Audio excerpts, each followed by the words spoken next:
नमस्कार, मैं हूँ सुनील और आज आप देख रहे हैं विज़डम अनप्लग्ड। आज ये हमारा पहला सेशन है, लाइव नहीं है ये, ऑफलाइन है। और ये टीचिंग एलिजिबिलिटी टेस्ट जितने भी आपके ऑल इंडिया स्टेट टैट हैं और सेंट्रल टैट और टीजीटी कमीशन वगैरह टीचिंग एग्ज़ाम में भी जो साइकोलॉजी आती है, उनके लिए ये इम्पोर्टेंट सेशन होने वाला है। साइकोलॉजी का इस तरह से हम स्टेप बाय स्टेप शुरुआत की है मैंने कि पियाजेट से शुरू किया और जितने भी इम्पोर्टेंट टॉपिक्स हैं जो आपके टीचिंग एलिजिबिलिटी टेस्ट में साइकोलॉजी को कवर करते हैं, उनको हम डिस्कस करेंगे वन बाय वन। आज हमने पियाजेट को लिया है, ठीक है। तो ये जो सेशंस हैं, ये जितनी भी स्टेट के इंडिया के स्टेट्स के, जैसे चाहे वो एमपी स्टेट हो, यूपी स्टेट टैट हो, या फिर डिफरेंट डिफरेंट स्टेट के टैट हो और सेंट्रल टैट हो, सबके लिए बहुत ज़रूरी है क्योंकि पियाजेट को हल वर्ग और विगत स्काई में से बहुत से क्वेश्चन कवर किए जाते हैं। तो पियाजेट का जो इम्पोर्टेंट वर्क है उसकी पहले हम थ्योरी लेंगे, उसके बाद हम मल्टीपल चॉइस क्वेश्चन भी लेंगे, ठीक है। तो चलिए शुरू करते हैं आगे। Theory of cognitive development, right. So this is wisdom unplugged. आप यूट्यूब चैनल का नाम है, व्हाट्सएप पे आप मुझे यहाँ पे मैसेज कर सकते हैं, मैं आपको ग्रुप में ज्वाइन करा दूंगा, ठीक है। SK Official 21 मेरा टेलीग्राम चैनल है, इसको भी आप ज्वाइन कीजिए, ठीक है, ताकि आपको किसी भी तरह का फ्यूचर मेरा इस तरह का कोई लेक्चर्स आए तो आपको नोटिफिकेशन मिलते रहे। ओके, सो एज़ यूजुअल जैसे कि हम लोग एक कोटेशन के साथ शुरुआत करते हैं, दिस इज़ मी। एंड आज यानी कि 5 जून आज संत कबीर साहब की जन्म जयंती है और बहुत ही उच्च श्रेणी के वो संत हुए हैं जिन्होंने दुनिया को काफ़ी बारीकी से देखा और बिल्कुल सीधा प्रहार किया है, बिल्कुल स्ट्रेट फॉरवर्ड बात कही है, इधर उधर भाग के ना। तो उनके बहुत प्रसिद्ध जो आपके यथार्थ दोहे हैं, ठीक है, जो कि जीवन में उतारने लायक हैं, उनमें से एक को मैंने आज उठाया है उनके लिए, आप सबके लिए। उनकी जयंती आज, उनको शत शत नमन संत कबीर जी को। बुरा समय जो देखन मैं चला बुरा न मिल्या कोई, बुरा जो देखन मैं चला बुरा न मिल्या कोई, जो दिल खोजा आपना मुझसे बुरा ना हो। कितनी बड़ी बात कह दी है कि अगर आप जो भी कुछ बाहर खोजने के लिए जाते हैं तो आप वास्तव में पाते हैं कि वो चीज़ आपके अंदर ही है। इसका मतलब ये है, अब यहाँ पे बुरा शब्द या खोजना शब्द जो लिया गया है वो एक रूपक के रूप में है, लेकिन कहने का मतलब whatever you are searching outside it is within you वो आपके अंदर ही है। यानी कि जैसे कहते हैं कि ये आपका ब्रह्मांड आपके अंदर है, तो वो बात इस तरह से है। जितनी भी चीज़ें हम शब्दों को इस तरह की कोटेशंस के लिए हम जो भी बातें रही हैं, संत वाणी रही है, बुजुर्गों की बातें रही हैं, तो उनका मतलब ब्रह्मांड का मतलब ये नहीं कि आपके अंदर ब्रह्मांड का मतलब कि रूपक लेते हैं वो, जो भी चीज़ बड़ी से बड़ी चीज़ आप बाहर खोजने के लिए गए हैं वो आपके अंदर ही है, चाहे वो बुराई है चाहे वो अच्छाई है। प्रेम हम बाहर ढूंढते हैं, प्रेम आपके अंदर ही है। ओके, तो इस तरह की कुछ बात कही गई इसमें संत कबीर जी ने, ठीक है। तो अगर कोई चीज़ आपको लगता है कि कोई बाहर बुरा है तो हो सकता है कि आपको ही लगे कि हाँ मैं ही सबसे बुरा हूँ। Okay, so this kind of thing. चलिए, these are my social handles, Telegram, Instagram kumarsunil.official, WhatsApp 8627831388, YouTube channel wisdom unplugged. इसको आप सब्सक्राइब करें और बेल आइकन को प्रेस करें ताकि आने वाली वीडियो की नोटिफिकेशन आपको मिलती रहे। सो पियाजेट हियर, पियाजेट 1936 में पहले साइकोलॉजिस्ट थे जिन्होंने सिस्टमेटिक स्टडी की थी कॉग्निटिव डेवलपमेंट के ऊपर, और इन्होंने कहा था कि बच्चा का मेंटल मॉडल किस तरह से कॉग्निटिव डोमेन उसकी जो पूरे उसमें विकसित होती है, इसके बारे में उन्होंने चर्चा की थी।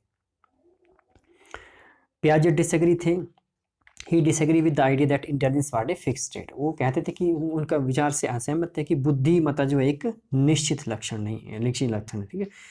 अकॉर्डिंग टू हिम प्रोसेस है एक आपकी कॉग्निटिव डेवलपमेंट एक प्रोसेस जो कि बायोलॉजिकल मैच्योरेशन ऑफ एनवायरनमेंट के इंटरेक्शन से होती है। यानी कि बायोलॉजिकली जैसे जैसे बच्चा मैच्योर होता है एनवायरनमेंट के साथ जैसे जैसे इंटरेक्ट करता है तो उसकी कॉग्निटिव डोमेन जो डेवलप होती है। इसके लिए उन्होंने स्टेजेस ऑफ कॉग्निटिव डेवलपमेंट दी, जिसको हम आगे विस्तार से चर्चा करेंगे। तो बाकी जो आपके इनके साइकोलॉजिस्ट थे उनसे किस प्रकार से डिफरेंट थे पियाजेट के विचार। Piaget concern with the children, उन्होंने केवल बच्चों के ऊपर ध्यान नहीं है रेदर देन ऑल लर्नर, और उन्होंने फोकस किया विकास के ऊपर रेदर देन लर्निंग, ठीक है। पियाजेट ने डेवलपमेंट के ऊपर फोकस किया रेदर देन लर्निंग। और दूसरा जो है वो उन्होंने अलग अलग स्टेजेस दी डेवलपमेंट की, he has given discrete stages of development, ठीक है, qualitative differences rather than gradual increase, right. तो इनको चरणों में विभाजित किया इनको, जिसको हम आगे देखेंगे। Objective of Piaget theory is to explain the mechanism and process. देखिए दो चीज़ें, mechanism and process by which infant जो है बच्चा डेवलप्ड इनटू इंडिविजुअल, एक बच्चा जो है इंडिविजुअल में कैसे विकसित होता है, उसका मैकेनिज्म क्या है और उसकी प्रोसेस क्या है, यानी तंत्र क्या है और उसकी प्रक्रिया क्या है, उसके बारे में इसका ऑब्जेक्टिव है पियाजेट का। Who can reason and think using hypothesis. According to Piaget, cognitive development was progressive recognitions of mental process as a result of biological maturation and environmental experience. जैसे मैंने पीछे पढ़ा, पियाजेट के अनुसार जो है वो विकास जो है वो बायोलॉजिकली बच्चा मेच्योर हो रहा है और इन्वायरमेंट के साथ बच्चा इंटरेक्ट हो रहा है, उसका मिला जुला परिणाम है। ठीक, सो 3 बेसिक कंपोनेंट हैं जो पियाजेट की जो आपकी थ्योरी है उसमें इंपॉर्टेंट हैं। ठीक है, 3 बेसिक कंटेंट इसमें आपके कंपोनेंट्स आते हैं। पहला है आपका स्कीमा, दूसरा है आपका अडाप्टेशन, तीसरा आपका स्टेज ऑफ डेवलपमेंट। ठीक है, पियाजेट के सिद्धांत में, संज्ञानात्मक सिद्धांत में। तो पहला स्कीमा का मतलब ये होता है कि हम आपका जो एक्सपीरियंस होता है, बच्चे का जो एक्सपीरियंस होता है, उसके बेस पे उसके माइंड में एक पैटर्न बन जाता है। जैसे मान लो बच्चा माँ का दूध पीता है, तो उस जब फिर उसके बाद जब भी आप कभी बच्चों के ओठों के ऊपर उंगली रखें तो उसको शक करने लगता है, क्योंकि उसके माइंड में शक करने का जो दूध पीने से जो शकिंग का जो उसका स्कीमा है वो उसके माइंड में बन चुका है। That is what we call schema, मतलब योजना टाइप की। जो भी हम कोई काम करते हैं उससे हमारा एक एक्सपीरियंस बैठ जाता है माइंड में, दैट इज स्कीमा। अडाप्टेशन का मतलब होता है संतुलन, अनुकूलन, सॉरी। ठीक है, कोई भी नई सिचुएशन आई है उसमें अपने आप को अनुकूल करना पुराने एक्सपीरियंस और इन्फॉर्मेशन की सहायता से। स्टेजेस ऑफ डेवलपमेंट आपको पता है 4, उसको हम आगे डिस्कस करेंगे। योजना, अनुकूलन, विकास के चरण, घटक हैं 3। ठीक है, संज्ञानात्मक सिद्धांत के 3 मुख्य घटक हैं। ओके, सो स्कीमा मैंने आपको बताया, building blocks of knowledge. Adaptation, अनुकूलन प्रोसेस। अडाप्टेशन में आता है आपका इक्विलिब्रियम आता है, एसिमिलेशंस, अकोमोडेशंस। ठीक है, एसिमिलेशंस का मतलब होता है कि आपका आत्मसातकरण करना, इन्फॉर्मेशन मिली एक्सपीरियंस से उसको आत्मसात करना ताकि फ्यूचर में आप उसको यूज़ कर सकें। अकोमोडेशन का मतलब होता है आपका अगेन अकोमोडेट करना। ठीक है, इक्विलिब्रियम का मतलब ये होता है कि आपके पास कोई ऑकवर्ड सिचुएशन आ गई है और उसमें आप अपना एक्सपीरियंस लगा करके जो बैड सिचुएशन है उसको बैलेंस करने की कोशिश करते हैं, अपने बिहेवियर को ऐसा करते हैं ताकि उस सिचुएशन में ढला जा सके, ताकि जो आपका इक्विलिब्रियम है वो डिस्टर्ब ना हो। ठीक, जैसे कि किसी को गर्मी ज़्यादा लग रही है, तो गर्मी ज़्यादा लगने के कारण जो कॉन्सिक्वेंसेस को कम करने के लिए पानी पी रहे हैं या एसी ऑन कर रहे हैं, मैं आपको आम आदमी की भाषा, that is what we call equilibrium set कर रहे हैं हम लोग। स्टेजेस ऑफ डेवलपमेंट आपकी सेंसरी मोटर 4 स्टेजेस हैं, pre operational, concrete operational, formulation. ज्ञानेंद्रिय, ठीक है, सेंसरी मोटर, ठीक है, फिर और पूर्व संचालन, मूर्त संचालन और औपचारिक संचालन, right. So this is assimilation, equilibrium, निश्चेशन, डिसइक्विलिब्रियम, ये ऐसे चक्कर चलता है आपका। ठीक है, एसिमुलेशंस, इन्फॉर्मेशन, सिचुएशन आई, नई इन्फॉर्मेशन दी, इक्विलिब्रियम सेट किया, फिर नई सिचुएशन आई, फिर डिस्टर्ब हुए, फिर अकोमोडेट किया और फिर एसिमुलेट। इस तरह का हमारा चक्कर चलता रहता है अपने आप को ढलने में, अपने आप को सीखने में। ओके, कॉग्निटिव डोमेन ऐसे विकसित होती रहती है। These are 4 Piaget stages of cognitive development. Piaget के संज्ञानात्मक सिद्धांत के 4 चरण। पहला सेंसरी मोटर आपका 2 साल तक होता है। ठीक है, पहले 2 साल तक। प्री ऑपरेशनल आपका पूरा 2 से 7 साल। कंक्रीट ऑपरेशनल आपका 7 से 11 साल। फॉर्मल ऑपरेशन आपका औपचारिक संचालन जो आपका किशोरावस्था तक। ठीक, अडोलेसेंस टू अडल्टहुड, राइट, किशोरावस्था से वयस्कता तक। तो ये 4 स्टेजेस है, वेरी इंपॉर्टेंट। इसमें पूछा जाता है कि 2 से सब प्री ऑपरेशनल स्टेज कितने से कितने साल तक के बीच में होती है, तो इस तरह से क्वेश्चन इसमें पूछे जाते हैं, इसलिए आपको इसको अच्छे से लर्न करना है। नाउ सेंसरी मोटर आपकी, ठीक है, ज्ञानेंद्रिय 18 से 24 यानी कि 2 साल तक। ठीक है, इसमें ऑब्जेक्ट परमानेंस का मतलब होता है बच्चा ये समझ लेता है कि बच्चे को आपने खिलौना दिया और उसको टेबल के नीचे छुपा लिया है, तो बच्चा ये समझ लेता है कि खिलौना गायब नहीं हुआ है, ख़त्म नहीं हो गई, वो यहीं कहीं है, दोबारा फिर मिल जाएगा मुझे, अभी छुआया उसे टेम्परली। तो उसको ऑब्जेक्ट पर वस्तु के स्थायित्व के बारे में पता चलता है। ठीक, knowing that object still exist and mental representation करता है। तो स्कीमा इस एज में बिल्ड होता है, जो हमें पीछे बात की। ठीक है, स्कीमा की। नेक्स्ट इज दूसरी स्टेज आपकी प्री ऑपरेशनल 2 से 7 साल। इस साल में बच्चा जो है वो थिंक सिंबॉलिकली, सिंबल्स को जानना समझना। ठीक है, सिंबॉलिकली प्रतीकात्मक रूप से बच्चा सोचता है। ठीक है, चीज़ों के बारे में सोचने लगता है। और ego centric is the most important trait, कि 2 से प्री ऑपरेशनल स्टेज में बच्चा जो है ईगो सेंट्रिक होता है। वीडियो फास्ट बना रहा हूँ ताकि लंबी ना जाए। This is ego centric is important point. चलिए, नेक्स्ट है आपका कंक्रीट ऑपरेशनल 7 से 11 साल, और कंक्रीट ऑपरेशनल स्टेजेस में मेजर टर्निंग पॉइंट होता है, पियाजेट कहता है कॉग्निटिव डेवलपमेंट का मेजर टर्निंग पॉइंट होता है, क्योंकि बच्चा आगे एडोलेसेंस में एंटर होने वाला है। संज्ञानात्मक विकास एक प्रमुख मोड है because it marks the beginning of logical operation thought. Logical तर्कपूर्ण तार्किक परिचालन जो है इसमें इस वक्त शुरू होता है आपका बच्चे का, ठीक है। तो this is the major turning point according to Jean Piaget. Last है आपकी चौथी फॉर्मल ऑपरेशनल स्टेज, 11 साल से ऊपर आपकी औपचारिक संचालक चरण जो होता है 11 से अधिक साल, ठीक है। The formal operational stage begin at approximately at the age of 11 और लास्ट टू अडल्टहुड, ठीक है। 11 साल से शुरू होती है अडल्टहुड तक रहती है ये, ठीक है। इसमें logical think abstract about abstract concept के बारे में, यानी कि काल्पनिक चीज़ें, ड्रीम लेना शुरू करता है, जो चीज़ें सामने दिख नहीं रही हैं उनके बारे में, काल्पनिक चीज़ों के बारे में शुरू करता है कि मैं इतने साल में ये करूँगा, मैं ये बनूँगा, अमूर्त, ठीक है। अमूर्त चिंतन जो अवधारणा है उसके मन में बनना शुरू हो जाते हैं।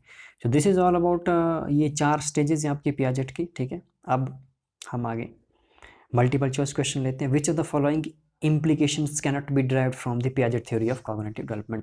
पियाजेट की थ्योरी में से कौन नहीं हो सकता है? एक्सेप्टेंस ऑफ इंडिविजुअल डिफरेंसेस है भाई, व्यक्तिगत मतभेद। Sensitivity of children's of readiness to learn, यानी बच्चों को की सीखने की तत्परता बिल्कुल है ये भी। Discovery learning is very important aspect of Piaget theory की। पियाजेट कहता है कि बच्चे खुद ब खुद जो है वो सीखेंगे, ढलेंगे, नई इन्फॉर्मेशन लेंगे, ठीक है, उसको डिस्कवरी लर्निंग कहते हैं। Need of verbal teaching and not, ठीक है। तो ये चीज़ डी ऑप्शन इसका नहीं है। Question number 2, according to Jean Piaget which of the following is necessary learning, ठीक है। तो इसमें जो आपका necessary learning, active exploration of environment by the learner is important and necessary learning है आपकी, ठीक है, कि बच्चों का जो है एक्टिव शिक्षार्थी द्वारा पर्यावरण की सक्रिय खोज, right, active exploration of the environment by learner, ठीक। Next one is according to Piaget children thinking differ dash in dash from the, ठीक है, ठीक है, अडल्ट से उसकी थिंकिंग किस कैसे काइंड और अमाउंट, ठीक है, this is right answer. Next question is according to Jean Piaget 2 से 7 साल की जो एज है कौन सा चरण होता हो? दैट इज जैसे हमने पीछे कहा प्री ऑपरेशनल। सेंसरी मोटर 2 से 7, 0 से 2 सेंसरी मोटर, 2 से 7 प्री ऑपरेशनल, 7 से 11 कंक्रीट ऑपरेशनल, और 11 से आगे फॉर्मल ऑपरेशनल आपका, ठीक है। तो इसका राइट आंसर होगा pre operational. Question number next. According to Piaget stages of cognitive development, the sensory motor stage is associated with। sensory motor stage में वो बच्चा mental representation करता है, imitation, memory, ठीक है, नकल, स्मृति, मानसिक प्रतिनिधित्व जो हमने पीछे पढ़ा। This is a right answer. Question number 6. According to Jean Piaget, schema building occurs as a result of modifying new information to fit existing schemas by modifying old schemas as per the new informations. These two processes are known as, इसको हम कहते हैं assimilations and accommodations, जो हमने पीछे पढ़ा, ठीक है। assimilations मतलब new informations existing schema में fit करनी है, ठीक है, and by modifying old schemas as per the new informations, तो आपका इस तरह का जो आप बैलेंस बनता है, ठीक है, उसको हम assimilation कहते हैं, आत्मसात और आवास। Question number 7. Children actively construct their understanding of the world is a statement of Jean Piaget। सीधा सीधा राइट आंसर है इसका। ये स्टेटमेंट जो आपकी पियाजेट ने दी है। So thank you so much for watching this video. आगे आने वाली वीडियो में मैं अगला टॉपिक लेकर के आऊँगा। इसी प्रकार से हम मनोविज्ञान, चाइल्ड डेवलपमेंट एंड पैडागोगी, यानी कि बाल विकास और शिक्षा शास्त्र को कवर करेंगे। So thank you so much. अगर आपको वीडियो अच्छा लगा है तो सब्सक्राइब कर लें, अपने इसका लिंक कॉपी करें और बाकी अपने अपने ग्रुप में शेयर करें। अगर आप गुजरात से हैं, जैसे हमारे बहुत से लर्नर हैं, आपके छाया कौशल, संध्या, साधना पटेल, आपके कल्पराज चक्रवर्ती, बहुत से ऐसे, रितु है, फिर कियारा, दिव्या, छवि, बहुत से ऐसे नाम छूट जाएंगे मेरे से, Ashi Arora, Kalpraj Kalelia, Bholaram, Rahul and so on, बहुत सारे, मीनाक्षी, शशि एंड मनोज एंड ऐसे बहुत से हैं, मेरे से नाम छूटेंगे तो वो कंप्लेंट करेंगे मुझे, आई एम सॉरी। बहुत से ऐसे लर्नर हैं जो अनअकैडमी के थ्रू भी मेरे लर्नर्स बने हैं, उनके लिए स्पेशल वीडियो, सबके लिए, आप सबके लिए जितने भी हैं, काइंडली नाम मिस हो गया हो तो सॉरी। तो आप सब लोग इसको कॉपी कीजिए और अपने अपने प्लेटफॉर्म के ऊपर शेयर कीजिए ताकि ज़्यादा से ज़्यादा लोग आएँ और हम आगे अच्छे से कर पाएँ। मैं कोशिश करूँगा लाइव सेशन लाने की, थोड़ी टेक्निकल प्रॉब्लम चल रही है, तब तक आप ऑफलाइन वीडियो एंजॉय कीजिए। Thank you so much.